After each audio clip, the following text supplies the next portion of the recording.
ความปลอดภัยสาธารณะต่อจากนี้ไปเป็นรายการพุทธานุภาพดำเนินรายการโดยพระธรรม14 เมธีผู้ช่วยเจ้าวาดวัดราชาธิวาสวรวิหาร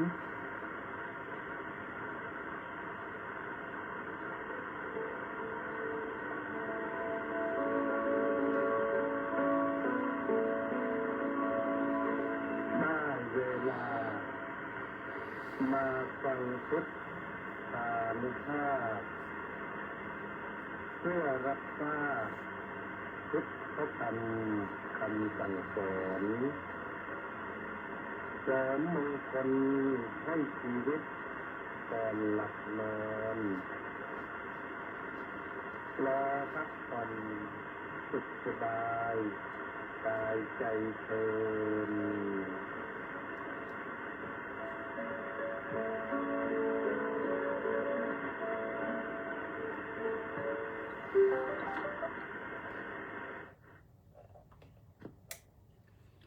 อะระหัง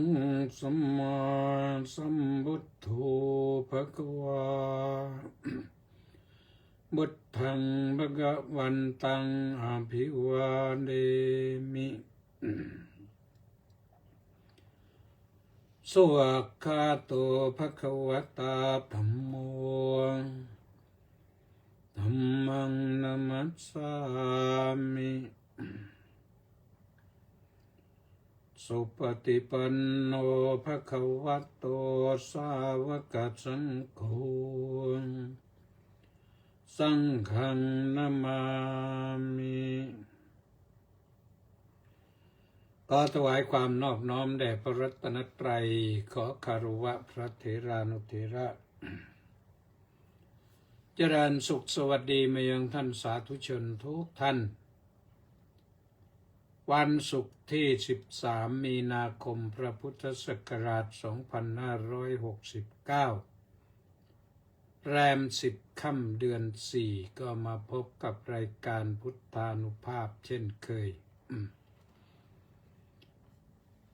ซึ่งพบกันได้ทางสถานีวิทยุกองพลที่ 1รักษาพระองค์วิทยุเสียงธรรมจากชาวพุทธวิทยุพระพุทธศาสนาและสังคม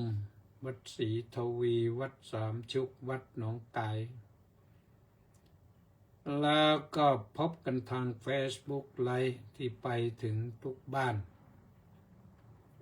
ทุกที่ทุกแห่งทุกหัวระแหงทุกประเทศใครเปิดรับชมก็จะได้รับฟังรับชมกัน รายการนี้ก็มีให้ฟังกันวันจันทร์ถึงวันศุกร์3 ทุ่มถึง4 ทุ่มเพราะฉะนั้นวันนี้เป็นวันศุกร์ก็เป็นวันสุดท้ายของสัปดาห์เว้นไปวันเสาร์อาทิตย์แล้วก็ไปพบกันใหม่ที่วันจันทร์แต่ว่าก่อนจะไปถึงวันจันทร์เนี่ยตอนนี้ก็ฟังกันก่อนนะวันนี้ต้องขออนุโมทนากับม็อกโคน่าและFC อีก668 คนออนไลน์เข้ามาช่วงเปิดรายการ ก็มีสลับสับเปลี่ยนกันคนนั้นมาทันคนนี้มาทันคือเขาเปิดได้เพียงชื่อเดียวนะสำหรับครูที่ออนไลน์เข้ามาเนี่ยนอกจากนั้นก็ว่าค่อยว่ากันต่อ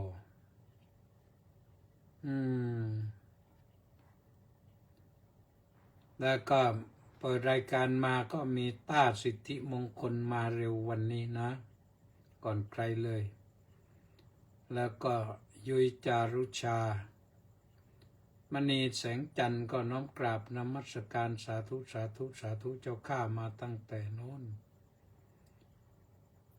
วัดป่าพุทธคยาอินเดียนนสมศรีลักษณะวิราชมัคโคนาโมเมสมศรีก็บอกว่าน้อมกราบนมัสการสาธุสาธุสาธุเจ้าข้า อ่มักกนาก็บอกว่ากราบนมัสการสาธุเจ้าข้า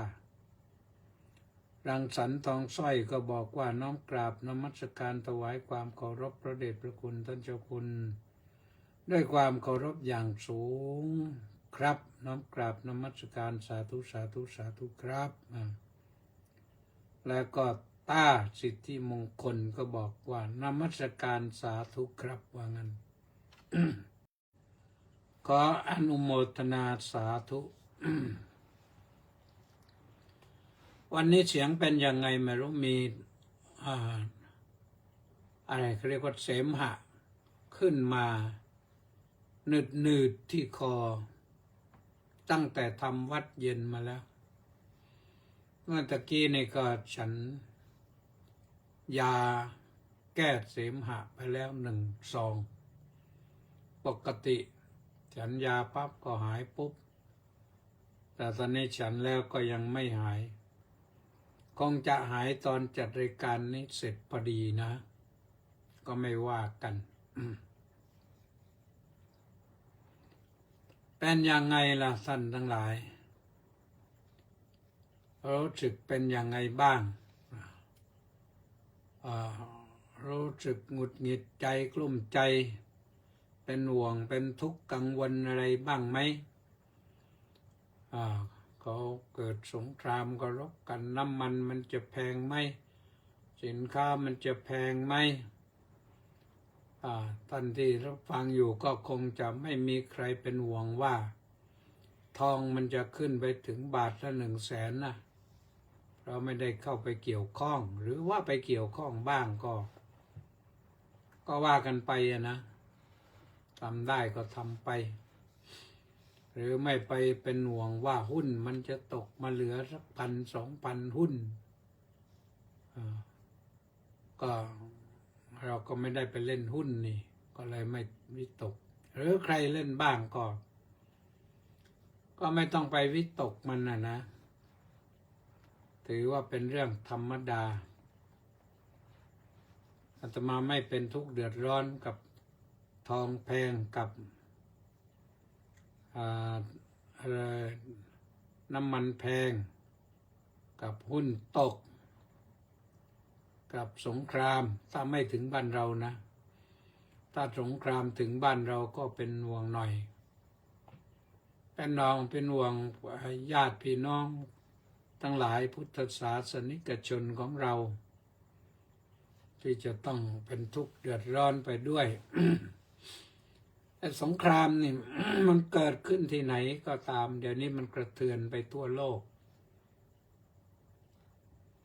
ไอ้ที่กระเทือนไปก็เดี๋ยวนี้ก็เรื่องก็ว่าเราทุกคนในโลกนี้ต้องบริโภคน้ำมันไม่โดยตรงก็โดยอ้อมไปคนที่มีรถทุกคนก็ต้องบริโภคน้ำมันไม่มีน้ำมันรถมันก็วิ่งไม่ได้เว้นแต่ว่ารถยนต์ที่ใช้พลังงานไฟฟ้าหมดแล้วรถ EV เนี่ยก็ใครใช้รถ EV มาแล้วก็ยิ้มได้เลยไม่ต้องเป็นห่วงเรื่องน้ำมันไม่ต้องเป็นห่วงเรื่องแก๊สมันจะแพงน้ำมันจะแพงเพราะฉะนั้นญาติโยม ใครที่ยังไม่ได้ขยับขยายไปใช้รถพลังงานไฟฟ้าก็มีกระตังก็ลองขยับดูก็ได้นะชาร์จมันก็ไม่แพงเท่าไหร่นะมันถูกกว่ายังไงก็ถูกกว่าน้ำมันมากน้ำมันเนี่ยเติมไปถังหนึ่งวิ่งไปได้400-500 กิโลเมตรมันก็หมด ถึงรถประหยัดแล้วก็ยังวิ่งไปได้ไม่เท่าไหร่อย่างมากมันก็ไม่ถึง1,000 กิโล ไปไม่ถึง1,000 กิโลมันก็ต้องเติมแล้วล่ะวิ่งไปน้ำมันหมดนะ ถ้าน้ำมันมันแพงบางทีก็เอาปั๊มไม่มีน้ำมันให้เติม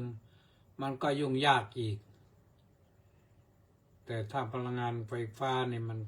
ก็ไปได้นะ ลองขยับขยายดูมองดูโยม อะไรที่เราประหยัดได้ เบาได้ เบามือได้เราก็เบาทำให้มันสบายนะ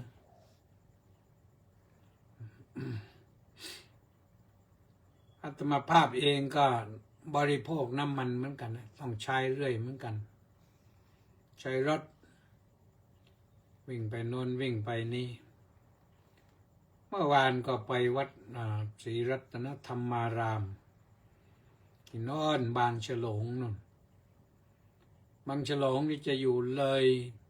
สนามบินสุวรรณภูมิไป แต่เวลาไปนี่ต้องไปทางด่วนบางนาไปเข้าทางไปชลบุรี ต่อไปเรื่อยๆไปเลยมหาวิทยาลัยหัวเฉียวสักพักหนึ่งก็ถึงเลี้ยวซ้ายเข้าไปวัดนี่หลวง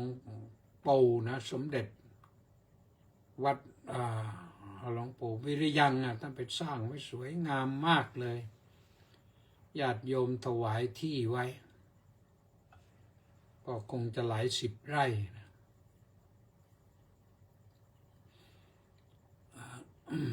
มันคงถาวรสวยงามแต่วันนี้ก็ไม่ได้บริโภคน้ำมันเพราะว่าไม่ได้ไปไหนอยู่แต่วัดอยู่กับวัดกับวาแต่ว่าพรุ่งนี้นี่ต้องไปอีกนะต้องบริโภคน้ำมันอีกแต่เช้าไปนอนให้โชเฟอร์ไปส่งที่สนามบินดอนเมืองรถก็เดินไปขึ้นไปเช็คอินขึ้นเครื่องไปนครศรีธรรมราชพรุ่งนี้ไม่อยู่วัดราชานะไปนครศรีธรรมราชงานลูกศิษย์เขาได้เป็นพระครูอมรธรรมยานพ่อท่านแต้มนะก็เป็นลูกศิษย์อยู่ที่นี่ก็เป็นสามเณรแต้มนะเป็นลูกศิษย์แท้ๆแหละนะสามเณรแต้มกลับไปอยู่นครศรีธรรมราชก็เป็นพระครูประหลัดแต้มแล้วตอนนี้ก็เป็นพระครูอมรธรรมยานเป็นมาตั้งแต่นั่นละปีที่แล้วนั่นแหละปีนี้ก็จะฉลองวัดด้วยฉลองโบสถ์ด้วยฉลองอายุด้วยฉลองสมณศักดิ์สัญญาบัตรพัดยศด้วยก็ต้องไปเขานิมนต์ไปด้วยแหละถามว่าถ้าไม่ไปได้ไหมไม่ไปก็ได้ก็ฉลองได้แต่ให้กำลังใจลูกศิษย์ท่านอยู่ทำงานได้หลายรูปเลยนะโยมมาเลี้ยงสามเณรไว้เนี่ยที่หายไปก็เยอะที่ยังอยู่ช่วยงานพระศาสนาก็มีนครนั่นแหละตั้งแต่เจ้าคณะจังหวัดนั่นแหละท่านเจ้าคุณเมธีวชิราภิรัตน์นะก็เป็นลูกศิษย์ อยู่ที่นี่แหละเมื่อก่อนรับไว้แต่ท่านเก่งจบด็อกเตอร์ปริญญาธรรม5 ประโยคก็กลับไปอยู่วัดพระมหาธาตุ ก็ได้รับตำแหน่งรองอธิการบดีวิทยาเขตศรีธรรมาโศกราชแล้วก็รับตำแหน่งเจ้าคณะจังหวัดแล้วก็รับตำแหน่งพระราชาคณะที่พระเมธีวชิราภิรัตน์นั่นแหละแล้วก็ มีนี่แหละพระครูอมรธรรมยานแล้วก็ยังมีอีกนะนี่เรื่องพระครูอิทธิพลยานเร่ร่อนไปกรุงเทพบ้างนครบ้างอยู่นี่โยให้อยู่วัดมะม่วงปลายแขนเป็นเจ้าอาวาสช่วยอาจารย์หน่อยช่วยดูแลวัดแทนอาจารย์ให้อาจารย์เป็นเจ้าอาวาสไปเราก็ไปอยู่ช่วยในน่าจะดีเนาะท่านไม่ค่อยจะได้อยู่วัดราชาเท่าไหร่นั่นก็รูปหนึ่งอีกรูปหนึ่งก็นอนไปเป็นเจ้าคณะอำเภอตะกัวทุ่งหรือตะกัวป่าแล้วไม่รู้พระครูวุฒิชัยการโกศลท่านวุฒิชัยอันนี้ไปอยู่พังงาก็เป็นเจ้าคณะอำเภอนะเจ้าคณะอำเภอพระครูอมรธรรมยานนี่ก็เป็นเจ้าคณะอำเภอลานสกาพระพรหมนครศรีธรรมราชแล้วก็ยังมีท่านหนึ่งยังไม่เป็นพระครูแต่ก็เป็นเจ้าคณะอำเภอเหมือนกันก็คือท่านพระมหายุทธนันท์อัฏฐจินโตจันทาก็อยู่วัดพระมหาธาตุนั่นแหละแต่นี้เป็นเจ้าคณะอำเภอเมืองรับต่อจากท่านเจ้าคุณพระพิสิทธิ์วินัยการเป็นเจ้าคณะอำเภอไปแล้วนะก็ไปเรื่อยๆในว่ากันที่นครกับพังงานะที่อื่นก็ยังมีลูกศิษย์ก็หลายลูกศิษย์แล้วเลี้ยงก็เหนื่อยพอสมควรนะแต่ว่าก็ได้ผลพอได้ผลก็ชื่นใจนะก็วันนี้ก็มาพบกับท่านทั้งหลายวันศุกร์สุดสัปดาห์ถึงวันศุกร์ก็ขอให้มีความสุขกันมากๆนะขอให้ทุกท่านทุกคนนั้นมีความสุขมากๆอย่าไปเป็นห่วงกังวลอะไรพระพุทธเจ้าบอกว่าจิตตังคุตตังสุขาวะหังจิตที่คุ้มครองดีแล้วนำความสุขมาให้เพราะฉะนั้นเราต้องคุ้มครองจิตนะและจิตนี่เนี่ยมันวิจิตรพิสดารนะที่ชื่อว่าวิจิตรนั้นอภิธรรมอธิบายว่าเพราะทำสิ่งต่างๆให้วิจิตรนะคิดอะไรต่างๆอย่างวิจิตรนะวิจิตรที่อย่างที่เราเคยอ้างถึงนะวัดพระศรีรัตนศาสดารามหรือวัดพระแก้วนั่นสวยงามอารามตาวิจิตรพิสดารทั้งศิลปกรรมภายนอกทั้งจิตรกรรมภายในเนี่ยชาวโลกมาเห็นแล้วก็ทึ่งมันสวยงามอะไรอย่างนี้นะคนจีนมาดูก็ยังไม่เบื่อเลยนะจีนทะลักมาเที่ยวเมืองไทยพอเห็นความวิจิตรการตา วัดพระเชตุพนวิมลมังคลารามก็สวยงามถึงขนาดว่าท่านอดีตประธานาธิบดีสหรัฐอเมริกาบารักโอบามาเนี่ยบินมาถึงประเทศไทยมุ่งตรงไปเยี่ยมชมพระวัดโพเลยนะช่วงนั้นก็ท่านเจ้าคุณพระธรรมอะไรธรรมวชิระ ปัญญาพรหรือเปล่าเนี่ยหลวงพ่อเทียบนี่ท่านนำชมไปตามหลายคนทึ่งไปรู้สึกว่าตอนนั้นจะมีมาดามคลินตันมาด้วยนะฮิลลารีคลินตันมาด้วยมาติดตามชมมาด้วยก็น่าได้ชมวัดโพก็ชื่นใจเห็นพระนอนองค์ใหญ่ก็คงจะปลื้มใจนะตื่นตาตื่นใจนี่สิ่งเหล่านั้นที่เกิดขึ้นมีขึ้นได้ก็เพราะจิตคิดนะเพราะฉะนั้นจิตนี่ท่านบอกว่าทำให้วิจิตรจิตเป็นผู้คิดถ้าคิดในร่องในรอยในกรอบในขอบเขตที่จำกัดมันก็ดีนะแต่บางครั้งบางทีมันคิดล้นไปกลายเป็นความฟุ้งซ่านคิดมากเกินพอฟุ้งซ่านมันก็อยู่ไม่เป็นสุขอยู่ไม่เป็นสุข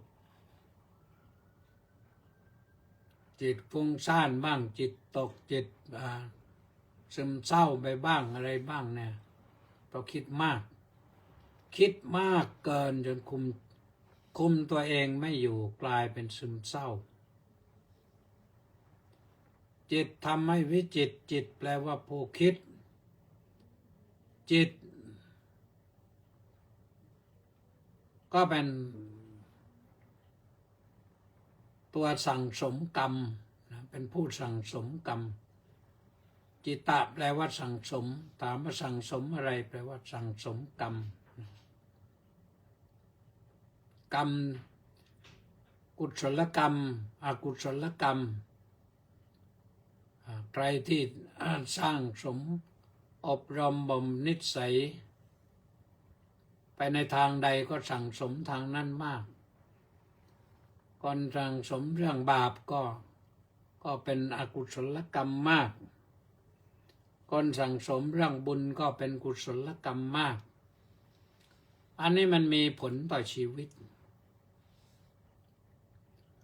ถ้าสั่งสมบาปมากนี่ชีวิตก็ไม่เป็นสุขกันนะสุขภาพก็จะไม่ดี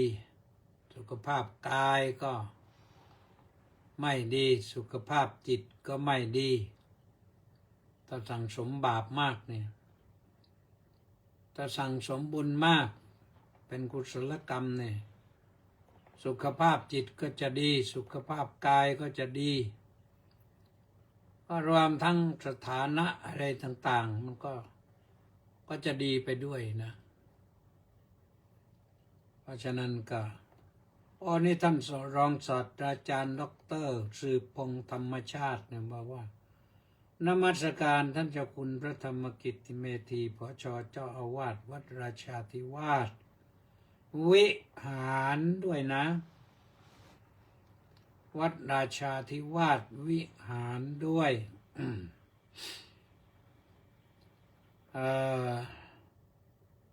ท่านผู้นี้ก็ถนัดในทางศิลปะเหมือนกันอดีตอาจารย์ประจำที่มหาวิทยาลัยวลัยลักษณ์ตอนนี้ก็เป็นอาจารย์เป็นนักวิชาการอิสระสอนที่โน่นที่นี้แล้วแต่มหาวิทยาลัยไหนเชื้อเชิญนะก็ว่ากันไปนะพอพูดถึงเรื่องจิตพระพุทธเจ้าก็ตรัสไว้มากมายนะจิตนี้ว่าจะอย่างหนึ่งจิตนี้มีลักษณะหรือจะเรียกว่าธรรมชาติก็ได้ขันดนังดิ้นรนขันดนังดิ้นร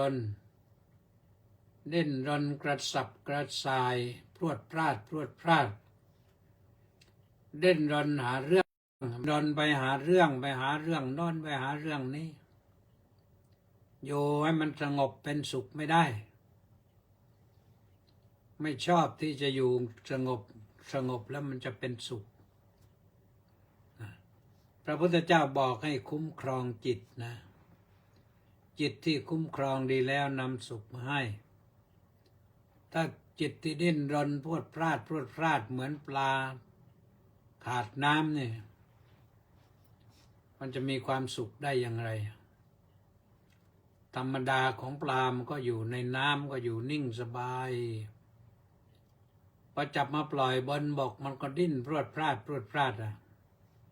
ก็อยากจะลงน้ำอยากจะหาน้ำไม่มีน้ำหายใจก็ไม่ได้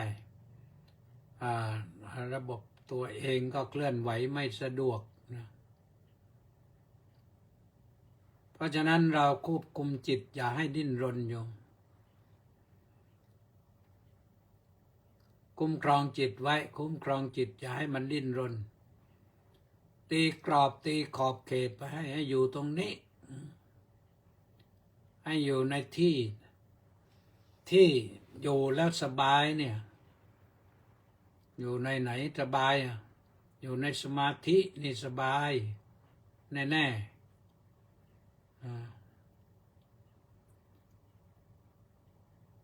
เพราะมีจิตมีสมาธิมันก็ไม่ดิ้นรนแต่เริ่มแรกกว่าจะเป็นสมาธิได้เนี่ยโอ้ยคนไม่เคยฝึกมันก็เหนื่อยนะฝึกกันเหนื่อยแหละเดี๋ยวก็พรวดไปโน่นทีเดี๋ยวก็แผลบไปนี่ทีเดี๋ยวก็แวบไปนั่นทีเดี๋ยวจะไปเยี่ยมญาติเดี๋ยวจะไปสนุกสนานเดี๋ยวจะไปวัดไปวาเดี๋ยวจะไปก็สารพัดจะไปไปหาญาติผู้ใหญ่ญาติผู้น้อยหาเรื่องไปหาเรื่องก็มีนะอย่าให้ไป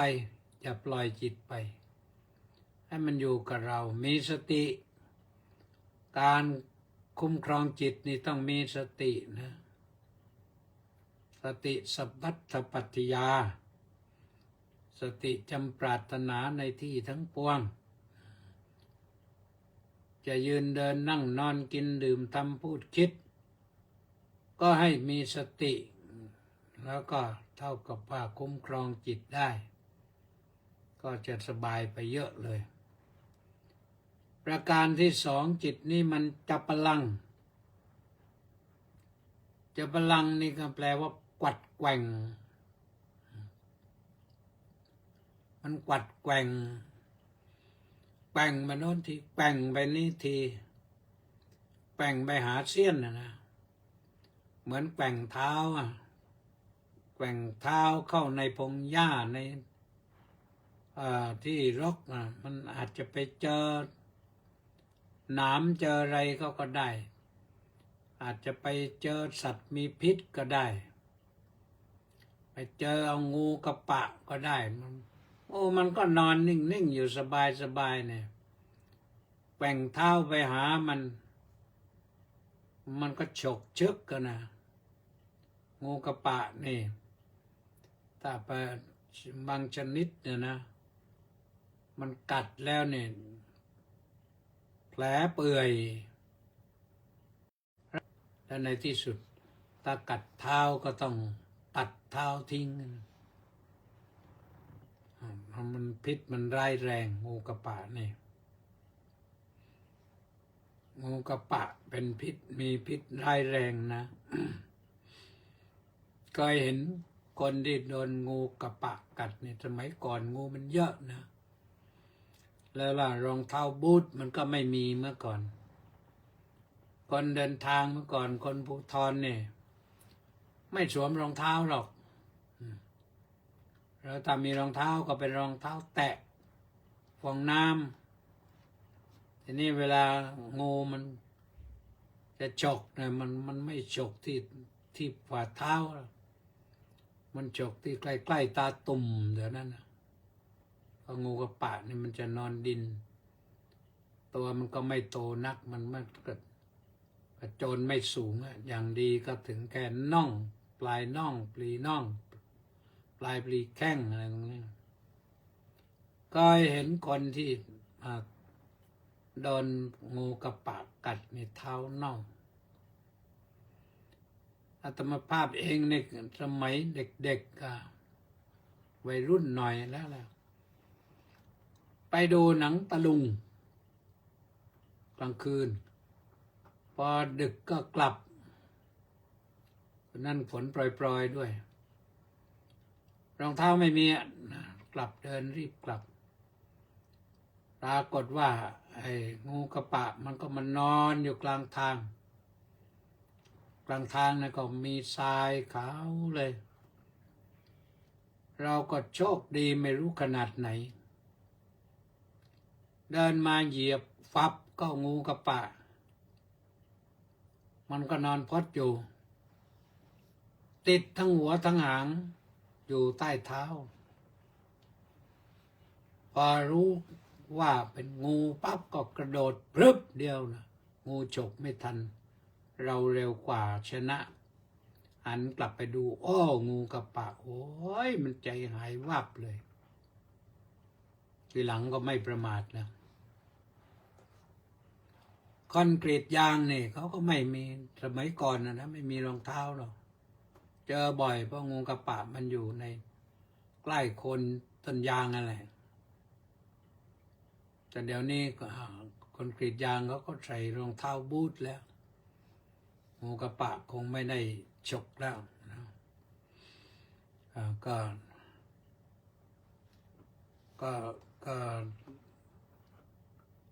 ก็ต้องระมัดระวังนะจิตนี่มันกวัดแกว่ง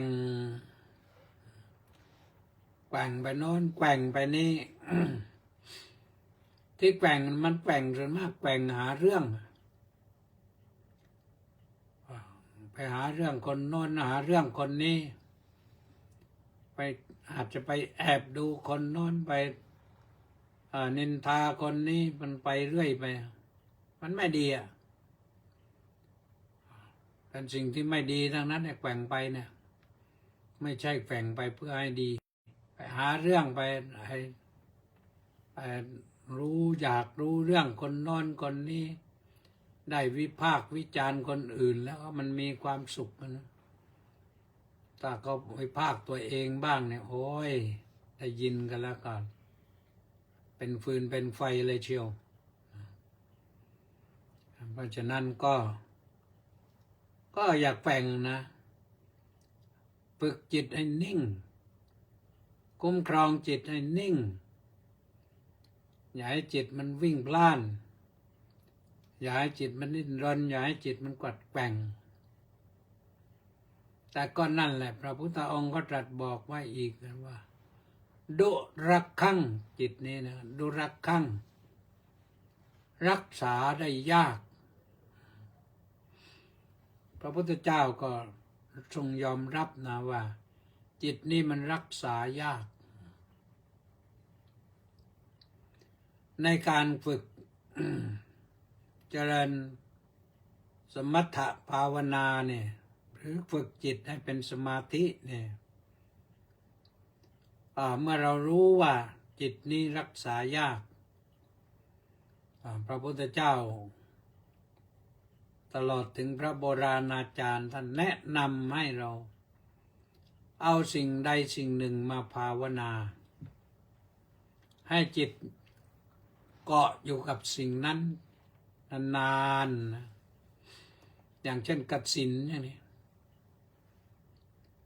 ก็อยู่กับกสิณเตโชกสิณกสิณไฟนั่งเพ่งไฟเนี่ยนั่งเพ่งไฟเทียนเนี่ยหรือเพ่งไฟที่กองไฟที่เราติดขึ้นเพ่งไปจนกว่าไฟจะดับหรือเพ่งเทียนจนกว่าเทียนมันจะหมดไขมันจะหมดไส้จะหมดเทียนเล่มใหญ่ก็อยู่ได้นานเทียนเล่มเล็กก็อยู่ได้สักพักหนึ่งแต่ถ้าเรานั่งเพ่งอยู่นั้น ให้ตาเราอยู่กับดวงไฟนะสิ่งที่จะเกิดขึ้นเราจะได้เรื่องพวกจิตสงบแล้วก็พอจิตสงบแล้วอาจจะได้ไปถึงเตโชกสินนะจะได้เป็นได้เตโชกสินคือหลับตาก็เห็นไฟเพ่งไฟได้เพ่งให้ไฟดับก็ได้เพ่งให้ไฟลุกก็ได้พอได้แล้วเนี่ยมันหรือเราอาจจะเป่าให้เป็นไฟก็ได้แต่ทั้งนี้ต้องจิตมีพลังก่อนนะอย่าให้จิตสงบก่อนการเพ่งกสิณนั้นมันมีสิ่งที่เรียกว่าเป็นอารมณ์กรรมฐานนะก็ทำให้จิตสงบได้และอยู่ได้นาน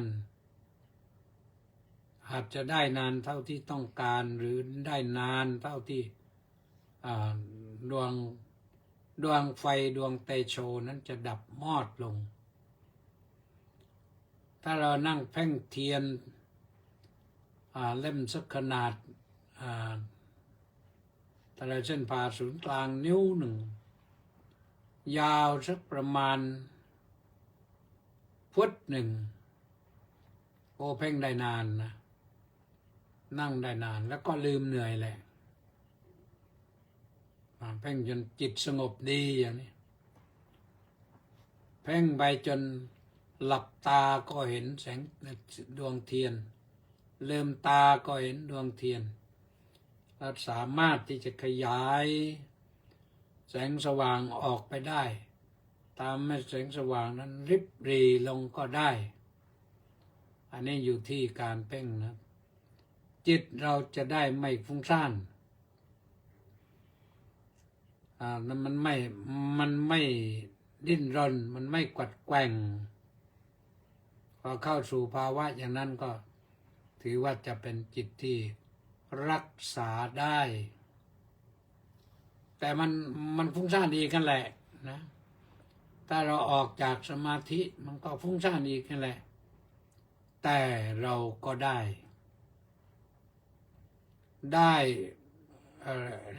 ประสบการณ์และจะทำให้จิตสงบได้อีกก็ไม่ยากนะแต่โชกสินวายโยกสินนั่งเพ่งลมก็ได้นั่งเพ่งลมนี่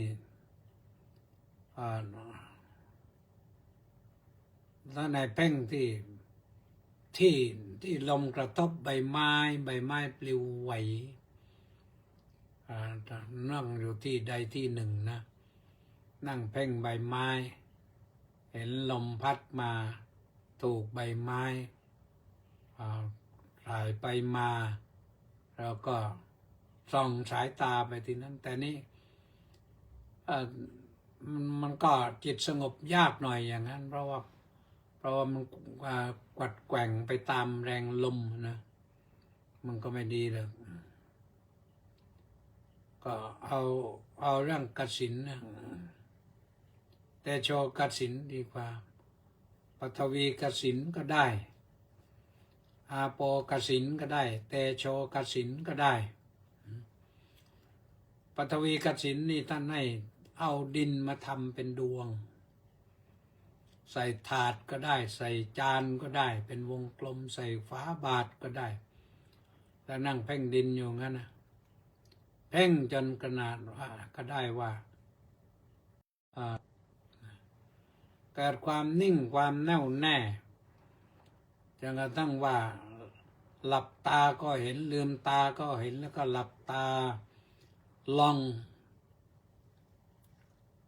องขยายดูถ้าหลับตาขยายได้แสดงว่าเราได้สมาธิแล้วดวงกสิณคือดินนั้นจะขยายให้กว้างใหญ่ก็ได้เท่าโลกก็ได้ขยายปิดดวงอาทิตย์ก็ได้มันขยายได้นะทำให้เล็กก็ได้แต่นั่นอยู่ในสภาวะจิตนะไม่ใช่ว่านั่งเพ่ง ลืมตาเพ่งไงดวงกสิณปฐวีกสิณนั้นขยายขึ้นจนใหญ่โตบังแสงอาทิตย์ได้อันนั้นไม่ใช่นะมันมีปฐวีกสิณอาโปกสิณเตโชกสิณวายโยกสิณอาโปกสิณทั้งก็ให้เพ่งน้ำเช่นเดียวกันน้ำก็ใช้ในที่ที่จำกัดในภาชนะใส่บาตรให้เต็มก็ได้ใส่กระมังให้เต็มก็ได้แล้วนั่งเพ่งไปจิตสงบได้นะ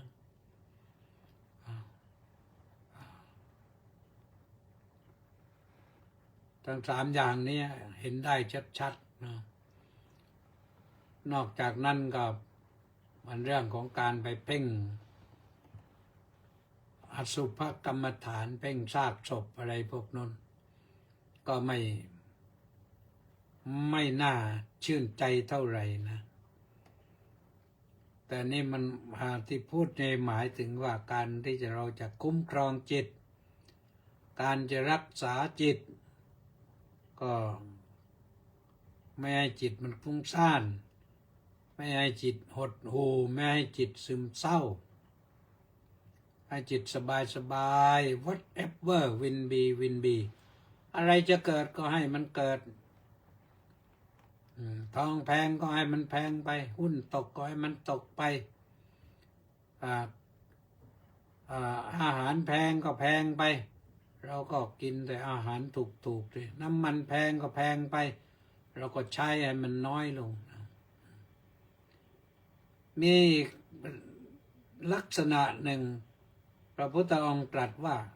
ดุลนิวารยังจิตนี้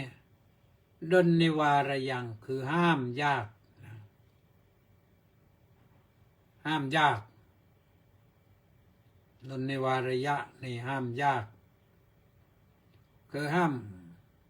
มได้ไม่ใช่ห้ามไม่ได้แต่กว่าจะห้ามได้เนี่ยก็ต้องเหนื่อยบางทีก็ต้องใช้อะไรความเหมือนกับโมโหโกรธาเนี่ยเราต้องฝึกให้ได้นะต้องแข็งใจต้องจริงใจต้องมั่นใจต้องสู้ว่าเราจะทำอย่างนี้ให้มันเป็นอย่างนี้จิตมันพุ่งซ่านไปเราก็ต้องอาศัยอารมณ์กรรมฐานนี่แหละแต่ถ้าไม่ชอบเรื่องกสิณก็ชอบเรื่องอสุภกรรมฐานมาพิจารณาร่างกายของเราหรือของคนอื่นพิจารณาซากศพอะไรต่างๆเนี่ยมันก็ทำให้จิตสงบได้นะอาจจะ จิตตกมันวูบหนึ่งก็ได้พอพิจารณาร่างกายนี่โอ้มันเปื่อยพังพิจารณาผมขนเล็บฟันหนังนี่พระพุทธเจ้าแนะนำไว้โบราณอาจารย์ท่านก็นำมาสอนไว้ให้ผู้ที่เข้ามาบรรพชาอุปสมบทนี่อันดับแรกท่านก็จะให้เรื่องนี้ให้เรื่องพิจารณาเนี่ยโดยเฉพาะผู้อุปสมบทนะให้ท่องเกสาโลมานะขาดันตาตัดโจดันตานะขาโลมาเกสาให้พิจารณาสิ่งเหล่านี้ว่ามันไม่ใช่ของสวยของงามไม่ใช่ของน่ารื่นเริงบันเทิงใจอะไรเป็นของเน่าของเปื่อยเกิดในที่เปื่อยที่เน่าแล้วมันก็ต้องเปื่อยเน่าเสื่อมสลายเป็นธรรมดาให้เห็นสภาพความเป็นอนิจจังทุกขังอนัตตาของสิ่งเหล่านี้ก็ทำให้ปล่อยความรื่นเริงบันเทิงใจลุ่มหลงในสิ่งเหล่านี้จะได้ทำให้เราสามารถคุ้มครองจิตได้ทำให้คุ้มครองจิตได้พอคุ้มครองจิตได้เราก็มีความสุขนะ แล้วก็จะสามารถห้ามจิตได้ไปทีละขั้นทีละตอนทีละเปลาะทีละอย่างจิตมีนิสัยอย่างไรเราก็ทบทวนตัวเองดูว่าเราอุปนิสัยใจคอไปชอบอะไรแต่ชอบแล้วมันทำให้ยึดติดสิ่งนั้นเราจะทำให้เลิกชอบสิ่งนั้นได้อย่างไรก็ต้องดูนะห้ามยากก็จริงแต่ห้ามได้จิตนี้ห้ามยากก็จริงแต่ห้ามได้อยู่ที่ว่าเราจะห้ามจิตของเราหรือไม่นะเหมือนกับว่าควายนั่นแหละที่ไม่เคยไถนาเลยเนี่ยจับมาถึงเอาแอกสวมปั๊บจะให้มันไถได้เลยมันเป็นไปไม่ได้มันต้องฝึกก่อนต้องฝึกให้เขาต้องครอบแอกก่อนให้เขาลากไถเป็นก่อนการให้เป็นก่อนก็ต้องถ้าไถคู่ก็ต้องวัวควายที่ชำนาญแล้วตัวหนึ่งแล้ววัวควายที่หัดใหม่ตัวหนึ่งให้ตัวที่ชำนาญแล้วค่อยๆลากไปแล้วเขาก็จะไปได้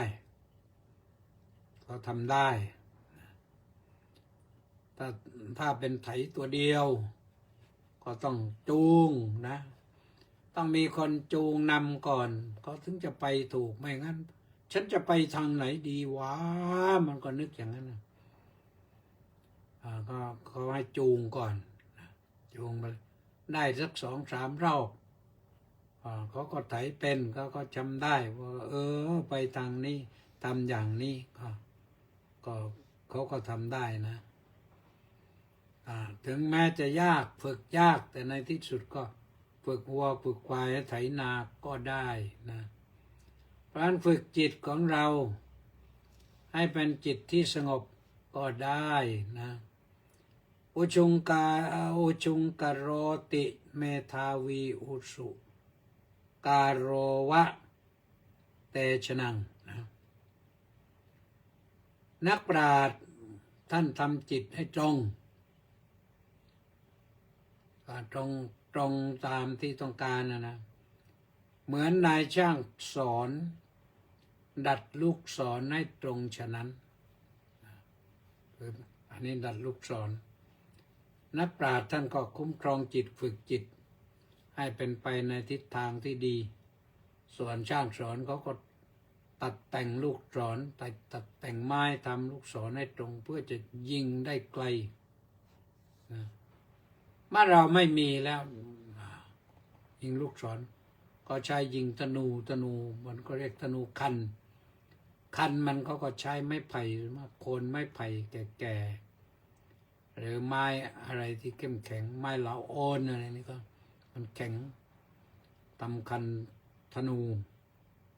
ใครไม่เคยเห็นธนูคันไปดูที่พระอุโบสถวัดราชานะก็มีธนูของนายพรานเจตบุตรนะในพระอุโบสถไปดูได้นะทำไปทำมาก็ปรากฏว่าพูดไปก็เอาละนะท่านสาธุชนทั้งหลายเวลาก็ถึงกำหนดแล้วทำจิตให้สบายคุ้มครองจิตไว้อะไรจะเกิดก็เกิดให้มันเราก็อยู่อย่างนี้แหละเมื่อเราอยู่อย่างนี้เราก็สบายอย่างนี้ไม่มีอะไรที่จะให้เราเดือดร้อนไปได้หรอกนะเราอยู่ของเราใครจะว่าอะไรก็ว่าเขาไปนะเราก็ว่ากันตามนี้นะทำจิตของเราให้ตรงพระพุทธเจ้าสอนไว้แล้วเราก็อยู่ได้สบายนะเอาละสวัสดีไว้เท่านี้ต่อไปนี้ก็อ่านรายชื่อผู้ที่เข้ามา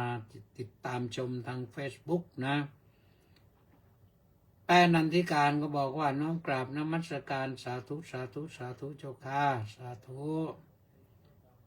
แม่ชีสมใจก็บอกว่าสาธุสาธุสาธุเจ้าค่ะสาธุป้าจ่ายจินดาก็บอกว่าน้อมกราบสาธุสาธุเจ้าค่ะสาธุสริตพงษ์แทสะบำรุงก็บอกว่าสาธุครับพระอาจารย์สาธุ